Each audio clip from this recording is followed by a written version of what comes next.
To learn how to stop dirty thoughts coming into your mind, or how to control your lust, can seem tough, but it's definitely possible with these simple techniques and right guidance. So let me tell you a Buddhist tale that shows how we can gain control over our desires and find a deeper sense of calm and focus in our lives. Once upon a time, there lived a Buddhist master with his disciples in a hermitage.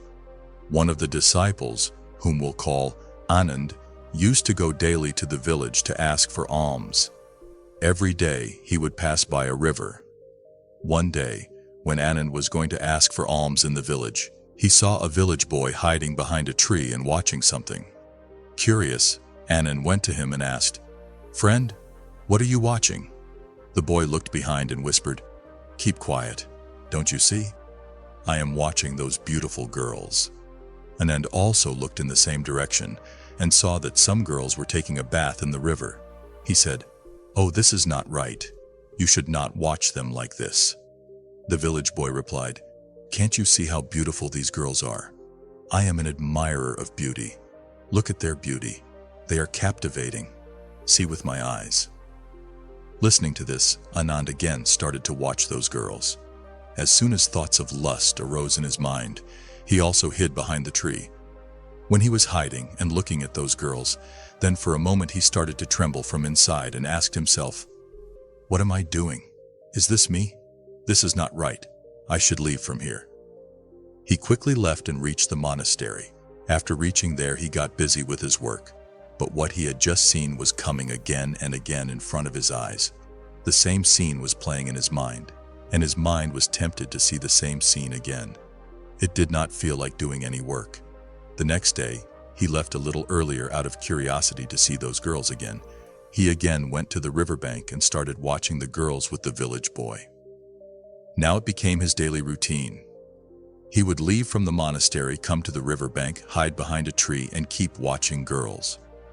Now his mind was no longer engaged in any work of the monastery and meditation. Instead, he was always enclosed in the thoughts of girls. Seeing him lost in thoughts, the Buddhist master understood that there is something wrong. One day, the Buddhist master called Anand and said, "Today I will go with you to ask for alms." Hearing this, Anand got scared and said, "No, master, please don't trouble yourself. I will go myself and beg for alms from the village." Saying this, Anand left for alms. As soon as Anand left, the Buddhist master started following him to know the matter. After some time, Anand reached the bank of the river. There he hid behind the tree where the village boy was already present. Then, both of them started looking at girls. When the Buddhist master saw this, he was shocked. The Buddhist master stood behind his disciple and asked in a loud voice, "Are you here to beg from these girls?" Anand turned around and was shocked to see his Buddhist master. He started to tremble with fear. Seeing this, the village boy ran away from there. Anand pleaded with his Buddhist master, "Please forgive me. That boy misled me, and I got entangled in this mess. I assure you that this will not happen again." The Buddhist master replied calmly, "Remember, my child, the company you keep influences you. Surround yourself with good, and you will become good. But if you surround yourself with bad, then you will become bad. Therefore, always keep good company. Now let us return to our sanctuary." Both went back to the hermitage. Anand distanced himself from the village boy. But slowly and slowly, he became angry and frustrated. He started to lash out at the fellow disciples and could not focus on his meditation. One evening, the Buddhist master sensed his turmoil and asked him what was the matter. Anand wept and said, "Master, since that incident by the river, dirty thoughts about women keep coming to my mind. The more I try to stop them, the stronger they become. I am completely lost. What should I do? Please tell me." The Buddhist master took him to the garden and said, "Consider your mind as a garden, and thoughts as seeds. If you plant seeds of poisonous plants and nourish them daily by watering them, then soon your garden will be full of these poisonous plants.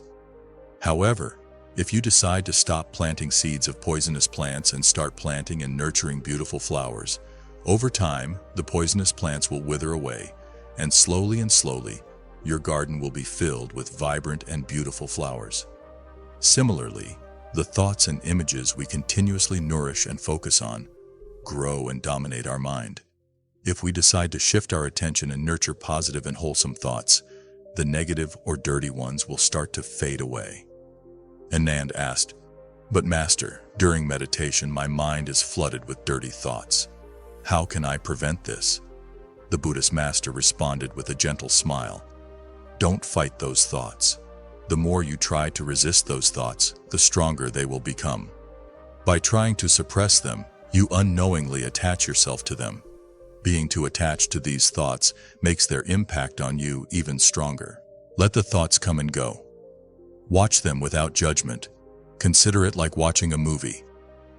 If you are emotionally attached to the story, you react to every twist. But if you understand that it is just fiction, you remain unaffected." Similarly, during meditation, observe your thoughts as if they are mere projections on the screen. Stay aware and present, and soon you will find tranquility. Anand took the advice of his Buddhist master to his heart and started applying them to his daily life.